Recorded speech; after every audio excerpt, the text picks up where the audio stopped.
بعد فاعوذ باللہ من الشیطان الرجیم بسم اللہ الرحمن الرحیم قال اللہ تبارک و تعالی فی کلامہ النار یعرضون علیہا غدوا وعشیا صدق اللہ مولانا العظیم ان اللہ وملائکتہ یصلون علی النبی یا ایہا الذین آمنوا صلوا علیہ وسلموا تسلیما الصلاۃ والسلام علیک یا سیدی یا رسول اللہ وعلی آلک واصحابک یا حبیب اللہ الصلاۃ والسلام علیک یا رحمۃ للعالمین وعلی آلک واصحابک یا خاتم النبیین۔ حدیث پاک اور قرآن کی آیت سے چند ایک گزارشات آپ کے سامنے رکھنی ہیں۔ قرآن کی ایک آیت پڑھی میں نے، رب کائنات نے ارشاد فرمایا کہ آگ صبح و شام ان پر پیش کی جاتی ہے۔ اس آیت کریمہ کا مطلب کیا ہے؟ اس کا مطلب یہ ہے کہ جو فرعونی لوگ غرق ہوئے تھے حضرت موسیٰ علیہ السلام کا پیچھا کرتے ہوئے، اللہ پاک نے فرمایا صبح و شام آگ کے اندر انہیں جلایا جاتا ہے۔ یہ قرآن کی آیت ہے اور ابھی بھی جلایا جا رہا ہے۔ اس آیت کریمہ کے اندر سے کیا ثابت کیا جاتا ہے؟ اس آیت کریمہ سے ثابت یہ کیا جاتا ہے کہ عذاب قبر یا قبر کے اندر جنت کا ملنا، یہ دونوں حق ہیں، اس کا کوئی بندہ انکار نہیں کر سکتا۔ یہ موضوع رکھنے کی بھی وجہ ہے، اس موضوع کو بیان اس لیے کرنا ہے ہم نے تاکہ پتہ چل سکے کہ وہ لوگ جن کا یہ نظریہ ہے کہ کہتے ہیں کہ قبر میں نہ عذاب ہے نہ ثواب ہے، کچھ بھی نہیں، ان لوگوں کا عقیدہ قرآن کے بھی مخالف ہے اور رسول اللہ کے فرامین کے بھی مخالف ہے۔ بہت سارے نئے نئے فتنے اٹھتے ہیں اور بہت سارے نئے نئے فتنے اٹھ کے وہ یہ بیان کرنے کی کوشش کرتے ہیں کہ شاید ہم اصل دین وہ ہے جو ہم بتا رہے ہیں۔ یہ ذہن میں رکھیے گا، بڑا کلیئر مسئلہ ہے۔ نماز کے بارے، زکوٰۃ کے بارے، حج کے بارے، جہاد کے بارے، فرشتوں کے بارے، نبیوں کے بارے، خدا کے بارے اور دیگر عقائد کے بارے جو قرآن کی آیات اتری ہیں، اس کا وہی مطلب ہے جو ہمارے علماء بیان کرتے ہیں۔ نیا مطلب ان کا کوئی نہیں ہے۔ کوئی بندہ کہہ دے کہ نماز کا مطلب یہ نہیں جو تم کرتے ہو، کوئی بندہ کہہ دے زکوٰۃ کا مطلب یہ نہیں ہے کہ اپنے مال میں سے اتنے فیصد حصہ دیا جائے،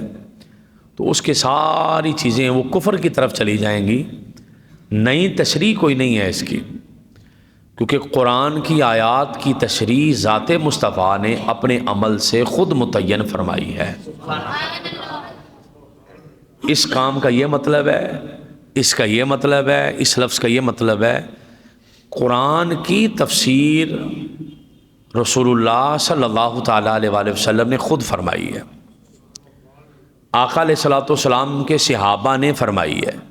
اور رسول اللہ صلی اللہ تعالیٰ علیہ وآلہ وسلم سے سن کے فرمائی ہے۔ اگر کوئی شخص کہے نہیں جی اس آیت کا یہ مطلب نہیں ہے، اس کا یہ مطلب ہے، کوئی کہے جی اس کا یہ مطلب نہیں، اس کا یہ مطلب ہے، تو یقیناً ایسا شخص خدا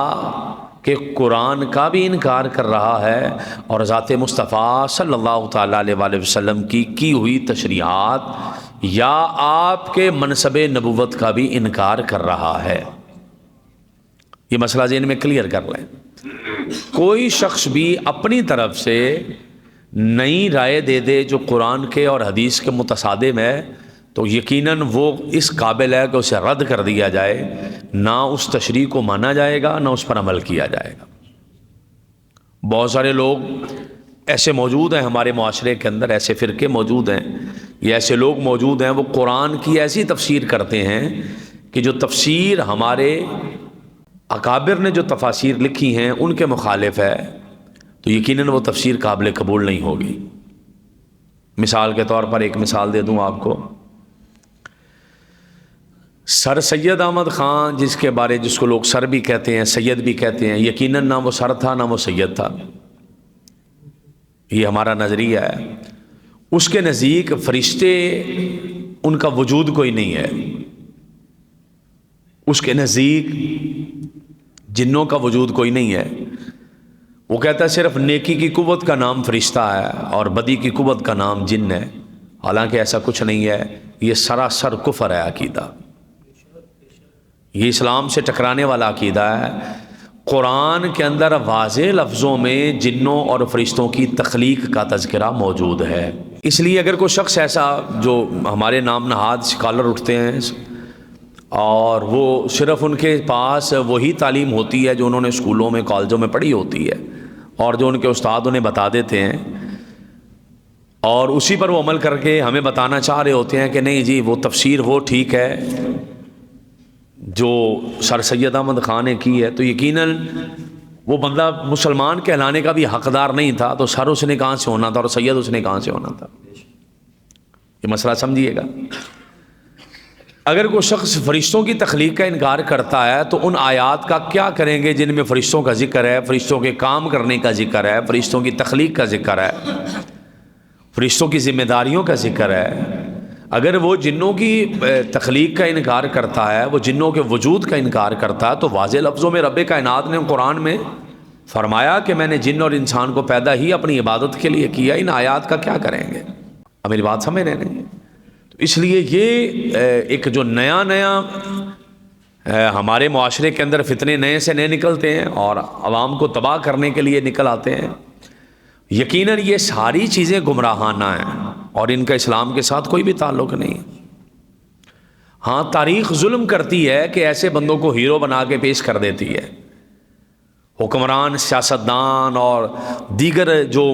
اسلام مخالف قوتیں ہوتی ہیں وہ ایسے بندوں کی کتابیں بھی شائع کرتی ہیں، ان پر پیسہ بھی خرچ کرتی ہیں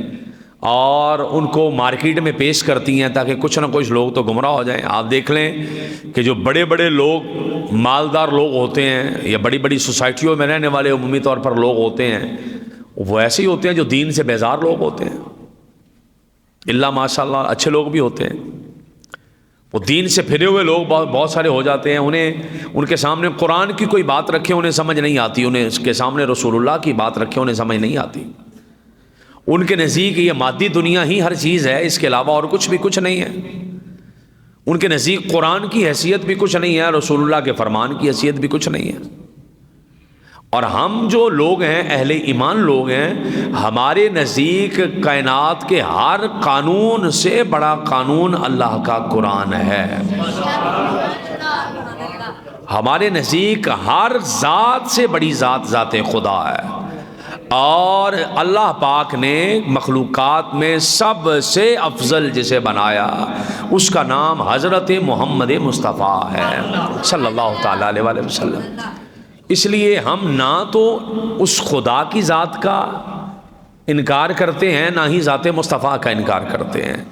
ہمارے نظریے میں یہ ہے کہ اول ذات ذات خدا ہے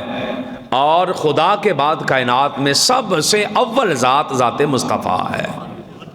انہی کے قوانین پہ عمل کرنا ہے، انہی کی باتوں پر عمل کرنا ہے، انہی کو ہم نے اپنا آئین بھی سمجھنا ہے، انہی اپنا قانون سمجھنا ہے۔ ہم کوئی چار بندے کسی جگہ پر بیٹھ کر کوئی پنچایت کر کے فیصلہ کر دیتے ہیں، اگر وہ فیصلہ قرآن اور حدیث کے متصادم ہے تو ہم اس فیصلے کو نہیں مانتے۔ ہم اگر کسی کو بندہ لکھ کر ایسی چیز معاشرے کے اندر پھیلا دیتا ہے جو قرآن اور حدیث کے متصادم ہے تو ہم اسے نہیں مانتے، ہم اس کا انکار کرتے ہیں۔ ہمارے نزدیک اول چیز قرآن ہے، اگر مسلمان رہنا ہے تو، اور اگر مسلمان نہیں رہنا تو پھر جو مرضی کرتے رہیں، پھر خیر ہے، پھر خدا جانے وہ بندہ جانے، اس کا کوئی علاج نہیں ہے۔ اس لیے میں نے آپ سے یہ بات کہی کہ جسے ہم سر سید احمد خان لوگ کہتے ہیں، میں پہچان کے لیے سر سید احمد خان بول رہا ہوں، ورنہ نہ وہ سارا نہ سید ہے، میں 2 بار کہہ چکا ہوں، میں دہرا چکا ہوں یہ بات۔ تو اس جیسے نظریات یا اسی طریقے سے ایک چکڑالوی فرقہ نکلا تھا، پرویزی فرقہ جسے کہتے ہیں، اس کا بھی اسلام کے ساتھ کوئی تعلق نہیں ہے، اس کا بھی مذہب کے ساتھ کوئی تعلق نہیں ہے۔ اسی طریقے سے ایسے لوگ بہت سارے جو معاشرے کے اندر پائے جاتے ہیں جو اسلام کی جڑوں کو کھوکھلا کرنا چاہتے ہیں اور وہ نئی نئی تشریحات دے رہے ہیں اور ہمارے بزرگوں نے جو کہا اس کے متصادم بات کر رہے ہیں، تو یقیناً وہ اسلام دشمن لوگ ہیں، وہ مذہب کے دشمن لوگ ہیں۔ اور خدا کی عزت کی قسم ہے، میں ممبر رسول پر بیٹھ کر یہ بات بڑے چیلنج سے اور دعوے سے کر رہا ہوں، سب سے زیادہ پاکیزہ مذہب، سب سے زیادہ پاکیزہ اور ستھرا مذہب وہ مذہب اسلام ہے، اور سب سے زیادہ امن والا مذہب بھی مذہب اسلام ہے، سب سے زیادہ علم والا مذہب بھی مذہب اسلام ہے۔ اس موضوع کی طرف نہیں جائیں گے، لمبے سے لمبا کام نکلتا سے نکلتا چلا جائے گا، لیکن یہ یورپ اور پیرس اور فرانس، یہ دیگر جتنے بھی علاقے، ان لوگوں کی بدبو ختم نہیں ہوتی تھی، انہیں غسل کرنے کے طریقے بھی اسلام نے سکھائے ہیں۔ یہ کو بہت دور لمبی چوڑی بات نہیں ہے، قریب کے زمانے تک انہیں خوشبو بھی اسلام نہیں بتائی ہے لگانا، انہیں نہانے کے طریقے بھی اسلام نہیں بتائے ہیں، انہیں پاکیزگی کے طریقے بھی اسلام نے بتایا ہے۔ تو اسلام ایسا ایک آفاقی مذہب ہے، ایک عالمگیر مذہب ہے کہ جس مذہب نے کائنات کے اندر صفائی کا کنسپٹ بھی دیا، ستھرائی کا کنسپٹ بھی دیا، خوشبو کا طریقہ بھی بتایا۔ اسلام امن والا دین ہے، اسلام عمل والا دین ہے، اسلام تحقیق والا دین ہے، اسلام محبت والا دین ہے، اسلام پاکیزگی والا دین ہے، اور اسلام ہی وہ ہے جو خدا کو بھی پسند ہے اور محمد مصطفیٰ کو بھی پسند ہے صلی اللہ تعالیٰ علیہ وآلہ وسلم۔ اس لیے میں نے یہ تمہیداً چند کلمے کہے